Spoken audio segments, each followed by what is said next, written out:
Bab 3771, untuk menyelamatkanmu. Lebih dari selusin orang suci berdiri di kedua sisi, dan Dev memegang Lan Yingying di tengah. Saat Dev melambaikan telapak tangannya, penghalang formasi muncul dari udara tipis. Ini akan mencegah auranya bocor, dan mereka yang mengejarnya tidak akan dapat menemukannya. Melihat penampilan Lan Yingying yang lemah, Dev mulai melepas pakaian Lan Yingying. Ketika banyak orang suci melihat ini, mereka sedikit malu sejenak. Bing Lu sedikit bingung dan berkata, "Tuan Dev, Anda sedang merawat luka saudari Yingying, mengapa Anda masih melepas pakaian Anda?" Bagaimanapun, Dev adalah laki-laki, jadi selalu ada yang salah jika Lan Yingying melepas pakaiannya. Dev melirik Bing Lu, lalu berkata, "Datang dan sentuh dia." Bing Lu melangkah maju dengan rasa ingin tahu dan menyentuh Lan Yingying, dan dia langsung terpental. Panas sekali. Tubuh Lan Yingying terasa seperti terbakar. Itu sama sekali bukan demam, tapi demam. Jika pembakaran terus berlanjut seperti ini, seluruh organ dalam akan terbakar habis, dan meridian tubuh juga akan terbakar. Apa yang terjadi? Jelas sekali di sini sangat dingin. Mengapa tubuh Suster Yingying begitu panas? Sister Yingying juga mempraktikkan keterampilan berbasis es. Jika dia terus terbakar seperti ini, dia akan hancur total. Bing Lu bertanya dengan bingung. Dia terluka oleh binatang awan yang menginjak salju, tubuhnya lemah, dan dia memaksakan diri untuk berlari jauh, jadi itu sebabnya dia seperti ini. Dev menjelaskan.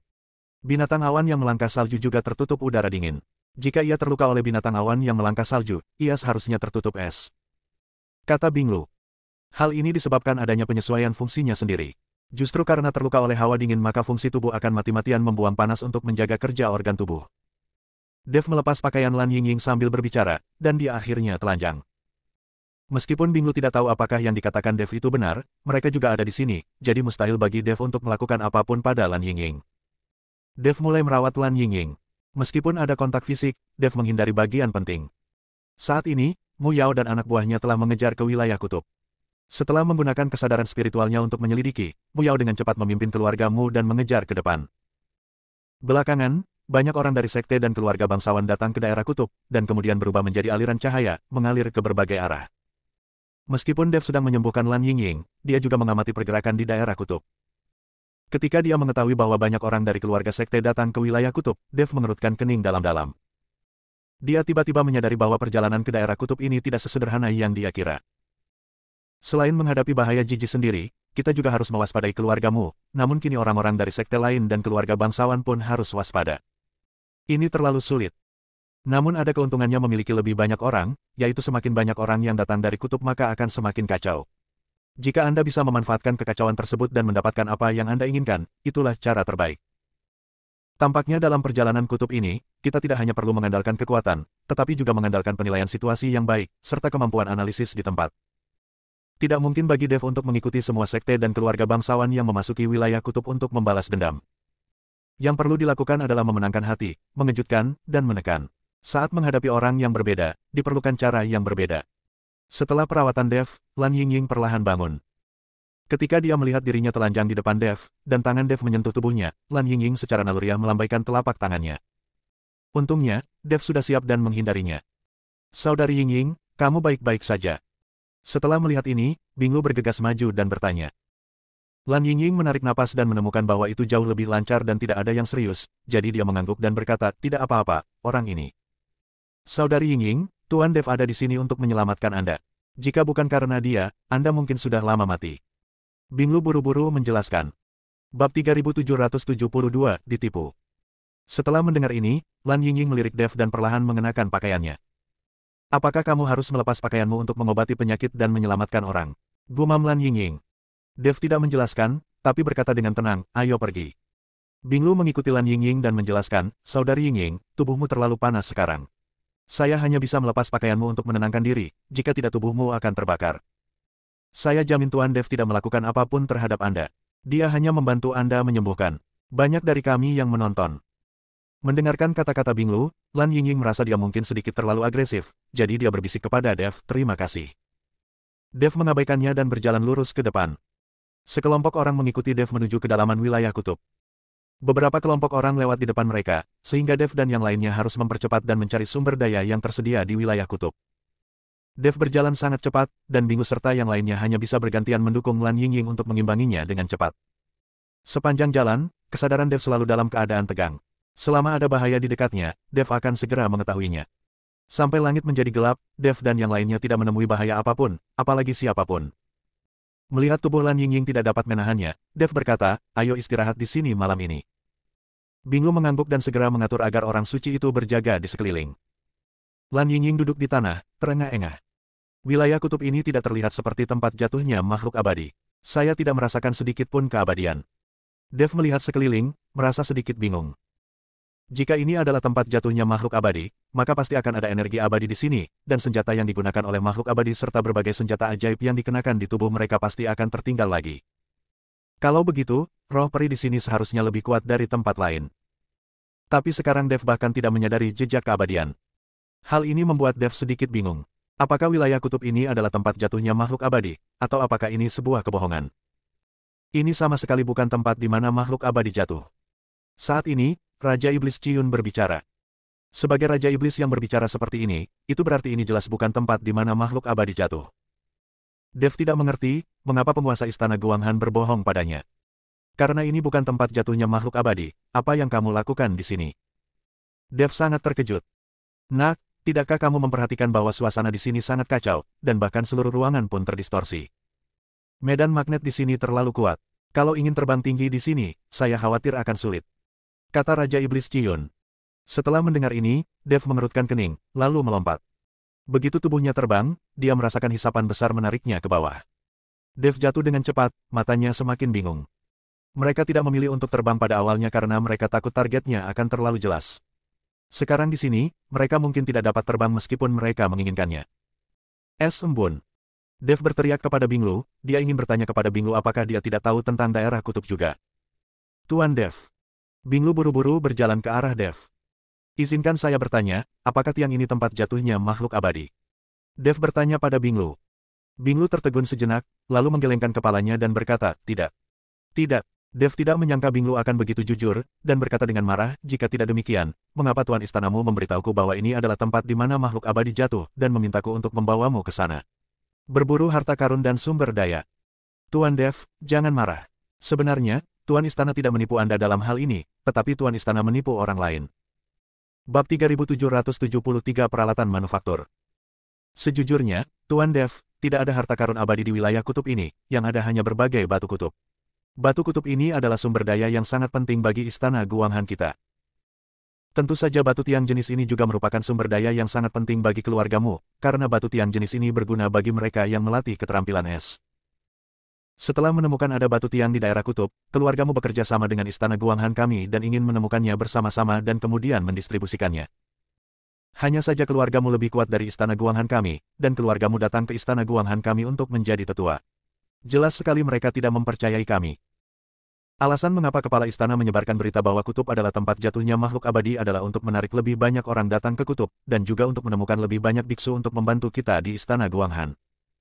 Karena hanya ada kekacauan di Jiji, Istana Guanghan kita akan memiliki peluang. Selama kita menemukan sumber daya Jiji, Istana Guanghan kita tidak perlu lagi melihat wajah orang lain.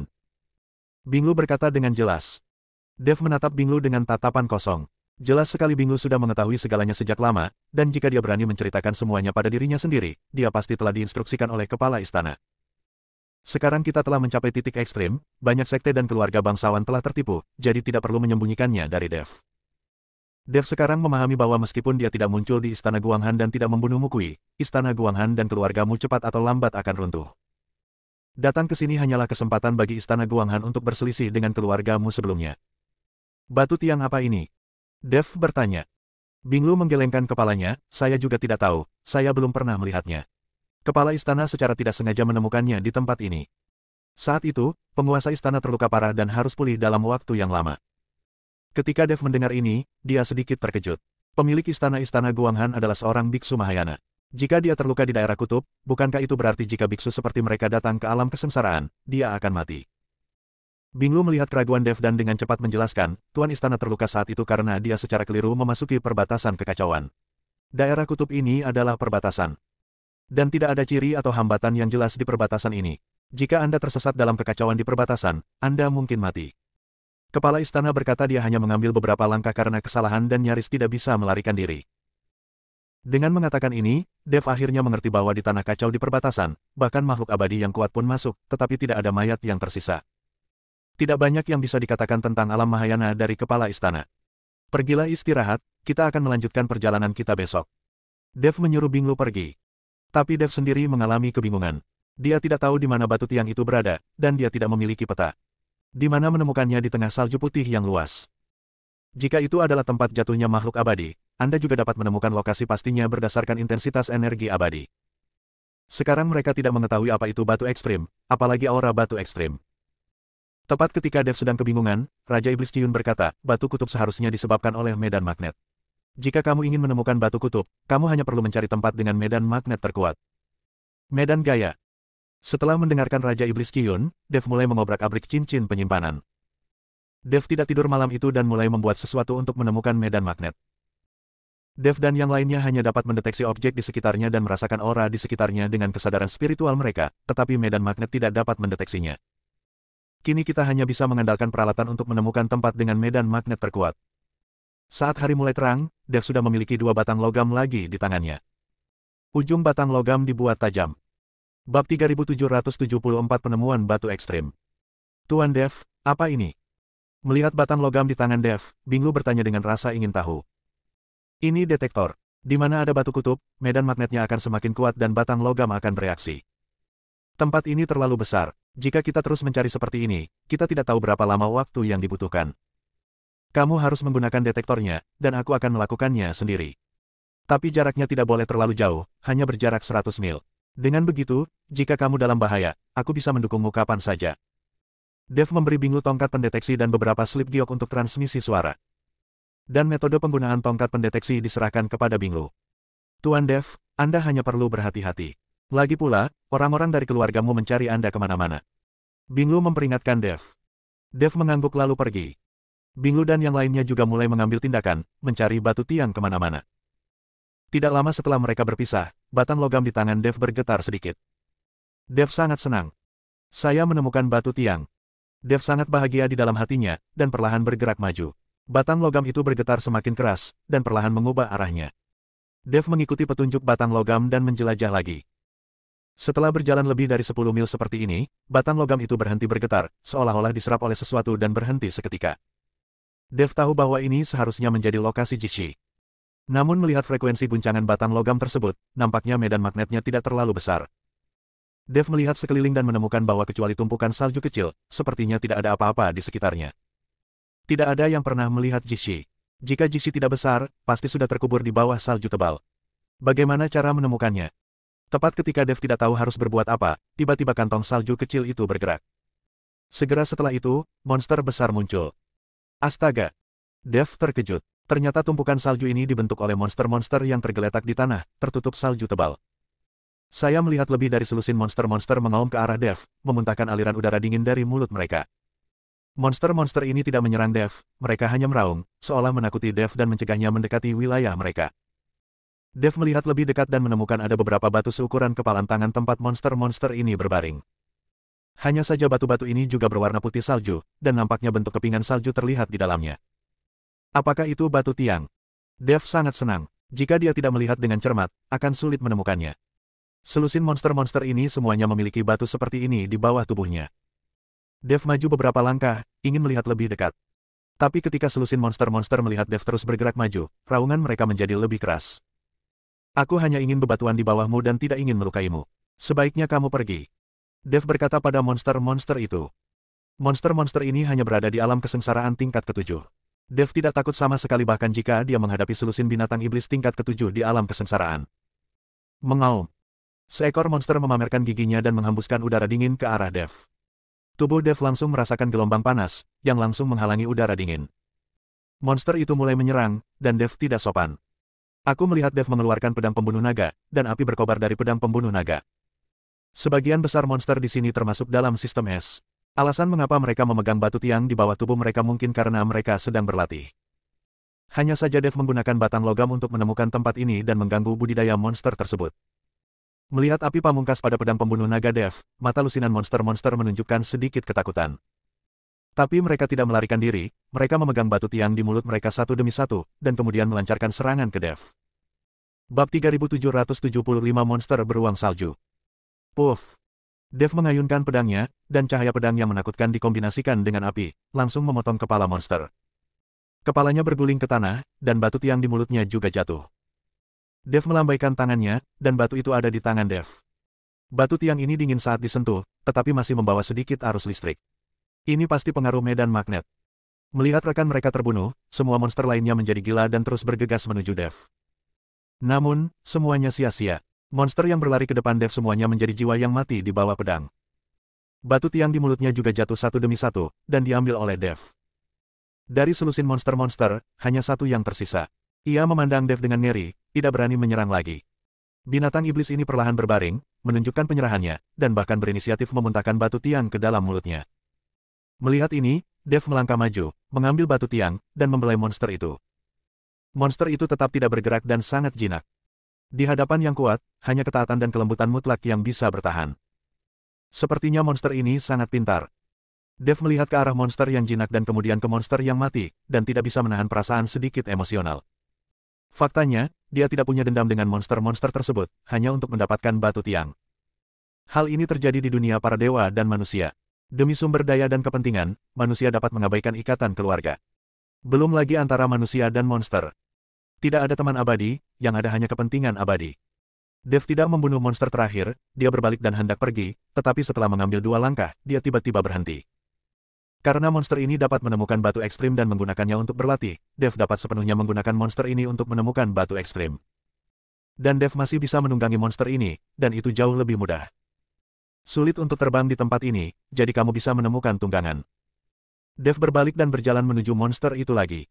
Mata monster itu dengan jelas menunjukkan ketakutan. Kamu tidak perlu takut, aku tidak akan membunuhmu. Sekarang bawa aku mencari batu ekstrim. Setelah aku merekrut cukup batu ekstrim, aku akan melepaskanmu dan memberimu beberapa batu ekstrim untuk berlatih. Dev berkata pada monster itu. Monster itu memahami kata-kata Dev dan mengangguk penuh semangat.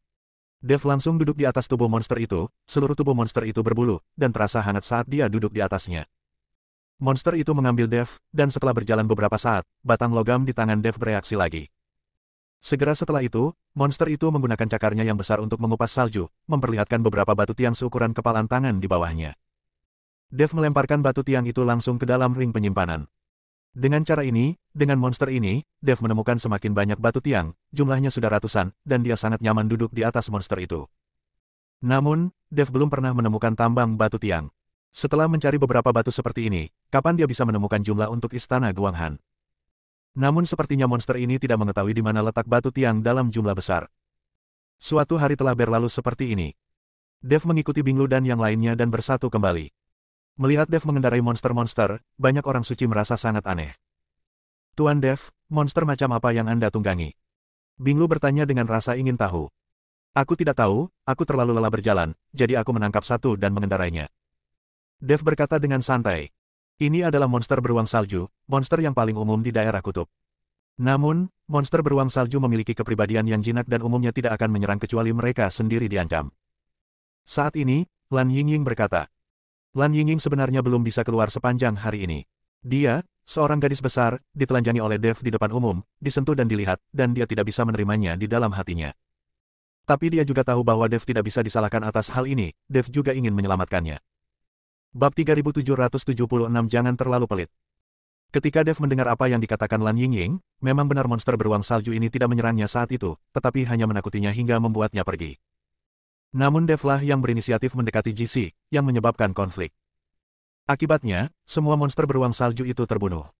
Memikirkan hal ini, Dev merasa sedikit bersalah di dalam hatinya. Bagaimana hasil panenmu? Apakah kamu menemukan batu tiangnya? Dev bertanya. Saya hanya menemukan beberapa batu tiang, bertemu monster sekali, dan 2 orang suci terluka. Binglu menjawab. Apakah cederanya serius? Coba saya lihat. Ketika Dev mendengar bahwa orang suci itu terluka, dia berkata. Tidak serius, ini hanya luka kulit. Kata Binglu. Coba lihat, saya harus melepas pakaian saya dan menyentuhnya, siapa yang tahan? Lan Yingying bergumam. Dia masih kesal. Setelah mendengar ini, Dev tersenyum canggung dan tidak berkata apa-apa lagi. Tuan Dev, apa keuntungan Anda? Binglu dengan cepat mengganti topik pembicaraan dan bertanya. Seharusnya jumlahnya ratusan, dan panennya tidak banyak. Kita harus menemukan tambang batu tiang. Jika kita terus mencari seperti ini, saya khawatir kita tidak akan bisa menemukan cukup banyak untuk istana Guanghan dalam setahun. Dev sedikit mengernyit dan berkata, saya mendengar dari kepala istana bahwa semakin dekat ke tanah kacau di perbatasan, semakin banyak batu tiang yang ada. Itu terlalu berbahaya. Jika Anda secara tidak sengaja terlibat dalam kekacauan tersebut, Anda pasti akan mati. Kata Binglu. Jangan terburu-buru dulu. Lagi pula, satu-satunya yang tahu tentang Jishi adalah kita dan keluargamu. Yang lain masih mencari tempat jatuhnya makhluk abadi. Dan batu tiang itu tidak ada gunanya di tangan biksu lain. Mari kita istirahat beberapa jam lalu melanjutkan pencarian. Setelah Dev selesai berbicara, dia mengeluarkan beberapa ramuan dari cincin penyimpanan dan menyerahkannya kepada Binglu, biarkan semua orang memakan ramuan ini. Meskipun mereka tidak dapat meningkatkan kekuatan mereka, mereka dapat dengan cepat memulihkan kekuatan fisik mereka.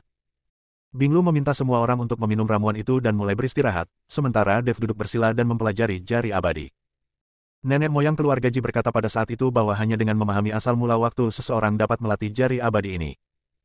Tetapi ketika Dev sedang mempelajari jari abadi, dia tiba-tiba menyadari adanya gerakan di cincin penyimpanannya.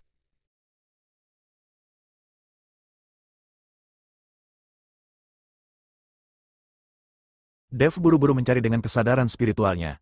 Itu tidak masalah, dan dia hampir mati karena marah.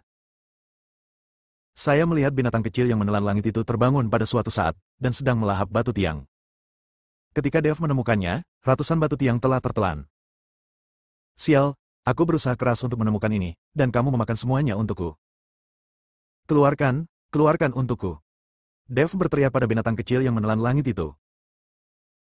Tetapi binatang kecil yang menelan langit itu sepertinya tidak mendengar apa yang di atas, dan tertidur setelah makan. Dev memandangi binatang kecil yang menelan langit itu dan tidak berdaya. Sepertinya setelah menemukan batu tiang, tidak bisa dimasukkan ke dalam ring penyimpanan. Wah, kenapa kamu pelit sekali?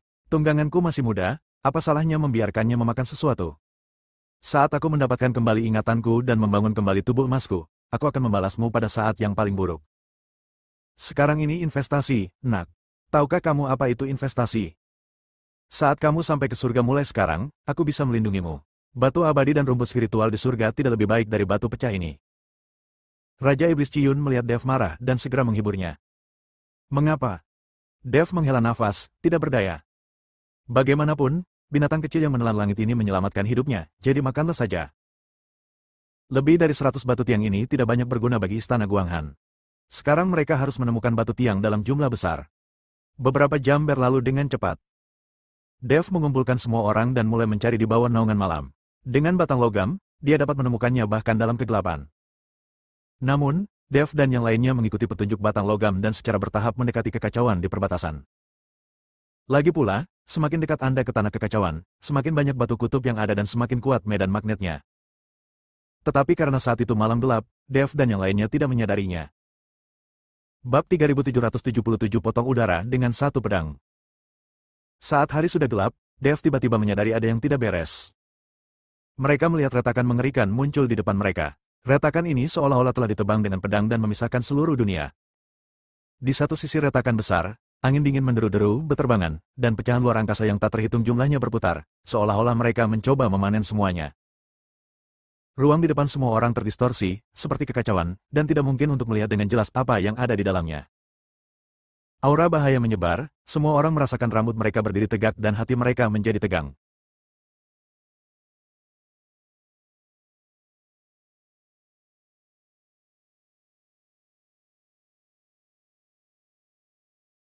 Rasa penindasan yang dibawa oleh kekacauan luar angkasa ini kepada mereka sungguh terlalu kuat. Nampaknya ketika dunia langit dan bumi diciptakan oleh orang kuat, batas tersebut sengaja dibuat sangat menakutkan untuk mencegah siapapun melewati batas tersebut secara tidak sengaja. Tuan Dev, lihat apa yang ada di sisi lain. Pada saat ini, Binglu tiba-tiba menunjuk ke sisi berlawanan dari celah besar itu dan berkata, saya melihat batu-batu tiang yang padat bertumpuk di salju di seberangnya. Sepertinya setidaknya ada ribuan. Batu tiangnya banyak sekali, kamu bisa mendapatkannya hanya dengan menyeberang ke sini. Dev melihat ke celah yang tidak terlalu lebar dan berkata, meski penerbangan mereka terhambat di sini, celah ini masih bisa dengan mudah dilintasi. Namun, hal yang paling berbahaya adalah ruang kacau yang terpelintir dan berubah bentuk di seberangnya. Jika Anda tidak hati-hati dan tersedot ke dalamnya, Anda akan hancur total. Tepat ketika Dev ragu apakah akan menyeberang dan mengambil batu tiang yang berlawanan, Raja Iblis Ciyun berbicara. Jangan kemari, kamu tidak bisa ke sana. Aku memotong celah ini dengan pedangku. Aku teringat beberapa kenangan. Aku pernah bertarung di sini. Mungkin masih ada tulang yang terkubur di tempat ini, kata Raja Iblis Ciyun dengan sedikit cemberut. Raja Iblis Ciyun terbunuh di sini, jadi pasti terjadi pertempuran. Jika dikatakan bahwa retakan ini dipotong oleh Raja Iblis Ciyun dengan satu pedang, itu masuk akal, bagaimanapun juga, dia adalah Raja Iblis dari surga tingkat ke-9, dan dia masih memiliki kekuatan seperti ini. Apalagi yang kamu ingat? Tahukah kamu siapa orang yang membunuhmu? Tahukah kamu jika ada batu tiang milikku di sini? Dev bertanya dengan penuh semangat. Raja Iblis Ciyun menggelengkan kepalanya, saya tidak ingat siapa yang membunuh saya, dan saya bahkan tidak tahu apakah ada batu tiang milik saya. Batu tiang itu, bagi saya, tidak ada bedanya dengan sampah, bagaimana mungkin saya bisa memperhatikannya? Apa yang dikatakan Raja Iblis Ciyun memang masuk akal. Batu tiang hanya berguna bagi biksu yang melatih keterampilan es. Jika digunakan untuk makhluk abadi, setan, del, itu benar-benar seperti sampah. Retakan ini juga tidak lebar. Kenapa aku tidak bisa melewatinya? Dev bertanya pada Raja Iblis Ciyun. Lempar saja batunya dan kamu akan tahu, kata Raja Iblis Ciyun. Dev mengambil sebuah batu dengan ragu-ragu, dan kemudian melemparkannya dengan keras ke sisi yang berlawanan. Tapi saat batu itu dilempar keluar, aura kuat keluar dari celah besar dan langsung merobek batu itu. Apa yang terjadi? Dev sangat terkejut. Retakan ini disebabkan oleh pedangku. Di celah ini, kekuatan pedangku saat itu masih ada. Bahkan setelah ribuan tahun, kekuatan ini belum hilang. Dengan kekuatanmu saat ini, mustahil untuk melewatinya. Jika kamu mencapai alam Mahayana, kamu mungkin bisa melewatinya, kata Raja Iblis Ciyun. Lalu apa yang harus kita lakukan? Lihat saja dan lepaskan batu tiang itu. Kamu bilang kamu baik-baik saja, kenapa kamu membuat celah seperti itu? Menyebalkan sekali. Dev terdiam. Sekarang saya melihat bahwa saya telah memperoleh batu tiang, tetapi tidak mungkin saya bisa mendapatkannya. Raja Iblis Ciyun memutar matanya dan berkata, kamu pikir aku bersedia membuat celah, tapi jika aku memukul lawan dengan pedang, retakan ini tidak akan muncul. Raja Iblis Ciyun jelas memotong udara dengan pedang ini, dan akibatnya muncul retakan. Bab 3778, Aksi Siluman. Lalu apa yang harus aku lakukan? Apakah tidak ada cara untuk mencapai sisi lain? Dev bertanya. Tentu saja, aku hanya memutarnya saja. Pedangku tidak bergerak terlalu jauh. Kamu benar-benar mengira aku bisa membelah dunia surga dan manusia menjadi dua, kata Raja Iblis Ciyun. Ketika Dev mendengar ini, sepertinya dia hanya bisa memutarnya. Dia berharap seperti yang dikatakan Raja Iblis Ciyun, dan jaraknya tidak jauh. Tuan Dev, saya pergi menjelajahi jalannya. Ada begitu banyak batu tiang di seberang. Sayang sekali jika saya tidak mendapatkannya, kata Bing Lu. Jangan ke sana, terlalu berbahaya. Kamu tidak bisa melewati celah ini. Kalau kamu ingin ke sana, kamu harus memutarnya. Dev segera menghentikan Bing Lu dan berkata, pergi berkeliling. Bing Lu tercengang. Orang-orang kudus lainnya juga sedikit bingung. Meskipun celah ini terlihat sangat lebar, namun tetap mudah untuk dilintasi. Tidakkah kamu melihat bahwa batu yang kulempar tadi terkoyak oleh nafas di celah itu? Kata Dev. Itu hanya batu. Apa maksudnya? Kekuatan tubuh kita tidak bisa dibandingkan dengan batu, kata Lan Yingying. Ya, selama kita membungkus tubuh kita dengan nafas, kita akan baik-baik saja. Jika kita menyiasatinya, kita tidak tahu berapa lama waktu yang dibutuhkan. Bing Lu juga menentang jalan memutar tersebut, lagi pula retakannya tidak terlihat sampai akhir. Ada tumpukan batu ekstrim di depannya, mereka harus mengambil jalan memutar. Kita harus berkeliling, ini perintah, kata Dev dengan ekspresi tegas. Dia tidak bisa menggunakan orang untuk mengujinya, Raja Iblis Ciyun tidak akan pernah berbohong. Melihat nada tegas Dev, Bing Lu berhenti berbicara. Lagi pula, kepala istana berkata sebelum pergi bahwa mereka harus mematuhi perintah Dev. Selain itu, mereka telah melihat kekuatan Dev yang sebenarnya, jadi mereka juga menyerah kepada Dev. Namun, Lan Yingying sepertinya memiliki pendapat berbeda, tapi dia tidak mengatakan apa-apa. Dev memimpin jalan sejauh lebih dari 10 mil, dan banyak orang suci mengikuti di belakang. Jika mereka menemukan bahaya, mereka dapat mundur tepat waktu. Tapi saat dia berjalan ke depan, Lan Yingying menemukan embun es. Bing Lu, kenapa kamu mau mendengarkan Dev? Batu tiang ini jelas ada di depan kita, tapi kita tidak boleh mendapatkannya, dan kita harus mengambil jalan memutar. Monyet, kuda, dan bulan. Lan Yingying bertanya pada Bing Lu. Saudari Yingying, ini adalah keinginan Tuan Istana, mari kita ikuti pengaturan Tuan Dev, kata Bing Lu. Kami akan mengikuti Dev, dan kamu dapat secara diam-diam mengirim 2 orang suci untuk mendapatkan batu tiang itu kembali. Kalau begitu Dev tidak akan mengetahuinya. Aku akan memberitahunya saat aku mendapatkan batu tiang itu kembali dan melihat apa lagi yang bisa dia katakan. Itu hanya retakan, betapa menakutkannya. Lan Yingying berkata pada Binglu. Meskipun Lan Yingying lebih tua, dia hanya bertanggung jawab untuk mengelola murid luar, jadi dia tidak punya hak untuk memerintahkan orang suci, jadi dia hanya bisa bertanya pada Binglu. Saudari Yingying, ini tidak baik. Jika Tuan Dev mengetahuinya, dia akan marah. Binglu sedang dalam masalah. Tidak apa-apa, kami juga ingin mendapatkan Jishi. Begitu kami mendapatkan Jishi, dia tidak bisa berkata apa-apa. Lan Yingying masih membujuk Binglu. Binglu ragu-ragu sejenak, lalu mengangguk dan berkata, "Oke, saya akan mengaturnya." Binglu kemudian mengatur agar dua orang suci terakhir diam-diam melintasi celah dan mengambil batu tiang sementara yang lain bergerak maju. Kedua orang suci itu mengangguk dan mulai bersiap. Dev sama sekali tidak mengetahui pengaturan Binglu, dan masih menjelajahi jalan di depannya. Bagaimanapun, tempat ini adalah area yang tidak diketahui, dan dia tidak tahu bahaya apa yang ada di sana. Binglu dan yang lainnya mengikuti di belakang. Mereka baru saja berjalan ke depan beberapa saat ketika dua orang suci terakhir saling memandang dan kemudian melompat. Kedua orang itu langsung melompat ke udara dan langsung menuju ke sisi lain dari celah itu. Tapi saat mereka berdua mencapai langit di atas celah itu, tiba-tiba nafas seperti pedang yang tak terhitung jumlahnya menyembur keluar dari celah itu. Sebelum kedua orang suci itu bisa bereaksi, mereka langsung dihancurkan oleh auranya dan jatuh ke dalam celah.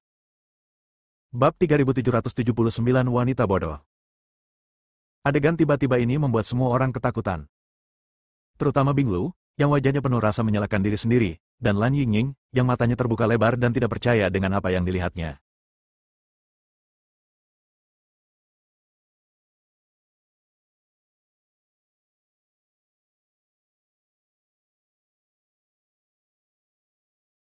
Dev juga menyadari ada yang tidak beres dan langsung mengingat kembali dengan langkah pembengkokan api. Tapi sudah terlambat. Dia tidak punya cara untuk menyelamatkan kedua orang suci itu. Dia hanya bisa melihat kedua orang suci itu dicekik dan jatuh ke dalam celah. Mata Dev terbakar amarah. Binglu, apa yang terjadi? Beri aku penjelasan. Dev mengertakkan gigi, suaranya sangat dingin. Tubuh Binglu sedikit gemetar, karena ketakutan dan kesedihan. Dua saudara perempuan kehilangan nyawa karena perintah bodohnya. Meskipun mereka semua tahu bahwa daerah kutub sangat berbahaya dan mereka bisa kehilangan nyawa kapan saja. Namun Binglu merasa sangat bersalah karena kehilangan nyawanya karena perintah bodohnya. Aku ingin mereka pergi ke seberang untuk mengambil batu tiang, jadi mereka tidak perlu berkeliling. Siapa tahu? Binglu tidak dapat berbicara lagi dan menitikkan air mata penyesalan. Apakah kamu menutup telinga terhadap kata-kataku? Bukankah aku sudah bilang kamu tidak boleh melewati celah itu? Dev berteriak. Wajah Binglu dipenuhi rasa menyalahkan diri sendiri dan dia terus menangis. Lan Yingying melangkah maju dan berkata kepada Dev, "Apa yang kamu teriakkan? Kami juga ingin mendapatkan batu tiang itu secepat mungkin. Siapa yang tahu hal seperti ini akan terjadi, dan kami tidak mau. Aku meminta Binglu melakukan ini. Itu semua tanggung jawabku. Kamu boleh membentakku." Dev memandang Lan Yingying, matanya penuh amarah. Dia tahu bahwa Binglu pasti tidak akan melanggar perintahnya, dan sekarang tampaknya Lan Yingying lah yang berada di baliknya. "Idemu, lalu kenapa kamu tidak mengambil batu tiang itu kembali? Karena ketidaktahuanmu, dua orang suci kehilangan nyawa mereka dengan sia-sia. Pergilah sendiri. Jika kamu mati, kamu tidak harus bertanggung jawab terhadap orang lain. Menurutku kamu tidak berani. Orang-orang yang mengikutimu semuanya sudah mati, tapi kamu tidak. Apakah kamu meninggalkan mereka dan melarikan diri demi nyawamu saat kamu berada dalam bahaya paling besar? Jangan berpikir kamu hebat. Jika kamu tidak mengikuti kami, kamu pasti sudah menjadi mayat sekarang." Apa yang dikatakan Dev sulit untuk didengar. Dia tidak bisa mengendalikan emosinya. Orang bodoh seperti itu akan membunuh banyak orang. "Tidak, aku tidak melakukannya. Aku tidak meninggalkan siapapun. Kamu tidak bisa mengatakan itu tentang aku." Lan Yingying sepertinya dirangsang oleh Dev, seluruh tubuhnya gemetar, berteriak, dan kemudian melarikan diri sendirian. Suster Yingying. Ketika Binglu melihat ini, dia ingin mengejarnya, tetapi dihentikan oleh Dev. "Tinggalkan dia sendiri dan biarkan si idiot ini bangun." Dev mengabaikan Lan Yingying dan terus bergerak maju bersama Binglu dan yang lainnya. Tetapi meskipun Dev mengatakan itu, hatinya masih sedikit khawatir. Lan Yingying itu sebenarnya tidak buruk, dia juga tidak ingin menyakiti saudara perempuannya, dia hanya bodoh. Jika Lan Yingying jahat, dia tidak akan memperingatkan Dev dengan keras ketika dia berada di kota Nanjing, maka Shen Jizi adalah pembohong. Terkadang, wanita bodoh benar-benar bisa membunuh orang, terutama wanita bodoh yang merasa benar sendiri. Ketika Dev mengetahuinya, dia ingin menemukan Lan Yingying kembali, tetapi Lan Yingying sudah tidak ada lagi. Sekarang Dev hanya bisa berdoa agar Lan Yingying tidak menghadapi bahaya apapun. Bagaimanapun, dia juga berasal dari istana Guanghan. Dev dan yang lainnya berjalan ke depan dengan hati-hati. Meskipun mereka juga bertemu monster di jalan, Dev menangani mereka terlebih dahulu dan tidak membiarkan Bing Lu dan yang lainnya mengambil tindakan. Saat saya bertemu dengan beberapa monster dengan kekuatan rendah, mereka semua ditakuti oleh monster beruang salju yang diduduki Dev. Dev juga tidak mengejarnya. Lagi pula, dia di sini bukan untuk membunuh monster dan mendapatkan pil binatang. Bab 3780 Serigala Salju. Setelah berjalan ke depan selama lebih dari 1 jam, dia akhirnya melihat akhir dari retakan tersebut. Dev menghela nafas lega dan sedikit menenangkan kesadarannya. Bagaimanapun, itu adalah rute yang tidak diketahui, dan tidak ada yang tahu bahaya apa yang akan terjadi. Dev selalu menahan napas dan berkonsentrasi di depan. Orang suci dan orang lain di belakang sedang dalam suasana hati yang buruk, terutama Bing Lu, yang selalu merasa bahwa dia telah membunuh 2 saudara perempuan. Melalui celah ini, kamu semakin dekat dengan tanah kekacauan. Semua orang harus lebih waspada. Jika kamu tidak sengaja tersedot ke tanah kekacauan, kamu pasti akan mati. Dev berkata kepada banyak orang suci. Taati. Kali ini, semua orang suci mematuhi kata-kata Dev. Bing Lu, berhentilah menyalahkan dirimu sendiri. Kamu harus bersemangat. Misi pengembangan istana Guanghan ada di tanganmu. Aku tidak bisa membantumu selamanya. Kamu harus memikul tanggung jawabmu. Melihat Bing Lu tampak sedikit dekaden, Dev memperingatkan. Tuan Dev, saya mengerti. Bing Lu mengangguk. Sekelompok orang berjalan mengitari celah besar. Tidak jauh dari sana ada ruang yang bengkok dan dunia yang kacau. Dev masih di depan dan mulai berbalik. Ribuan batu ekstrim itu harus didapatkan. GC. Tiba-tiba seorang gadis suci berteriak dan berlari menuju GC. Semua orang melihat ada ratusan batu tiang tidak jauh dari situ, seperti bunga yang mekar, bersinar terang di atas salju tebal. Semakin dekat kamu dengan chaos, semakin banyak batu tiang yang ada. Benar-benar seperti ini. Bing Lu menghela nafas. Jangan mendekat. Dev berbalik dan berteriak pada orang suci itu. Tapi sudah terlambat, gadis suci itu sudah berlari ke batu tiang, dan dengan penuh semangat mulai memasukkan batu tiang itu ke dalam tas penyimpanan. Ketika Dev melihat ini, tubuhnya langsung bersinar dan dia menuju ke arah orang suci itu. Namun seiring dengan lonjakan ruang yang kacau, kekuatan isap yang sangat besar langsung menyedot orang suci itu ke dalamnya. Orang suci itu bahkan tidak punya waktu untuk berteriak, dia menghilang ke dalam ruang yang kacau, dan tidak ada gerakan lagi. Semua orang menatap pemandangan ini dengan tatapan kosong, tercengang. Anda harus tahu bahwa batu tiang itu tidak terlalu jauh dari mereka sekarang. Itu hanya sedikit lebih dekat dan tersedot ke dalam ruang yang kacau. Dari sudut pandang ini, tempat mereka berada saat ini mungkin juga tidak aman. Saya ulangi lagi, tidak boleh ada yang berlarian, kalaupun melihat batu tiang, tidak boleh mengambilnya. Dev tanpa daya memerintahkan banyak orang suci lagi. Kami kehilangan 3 orang tanpa menemui musuh atau monster. Ini kerugian besar.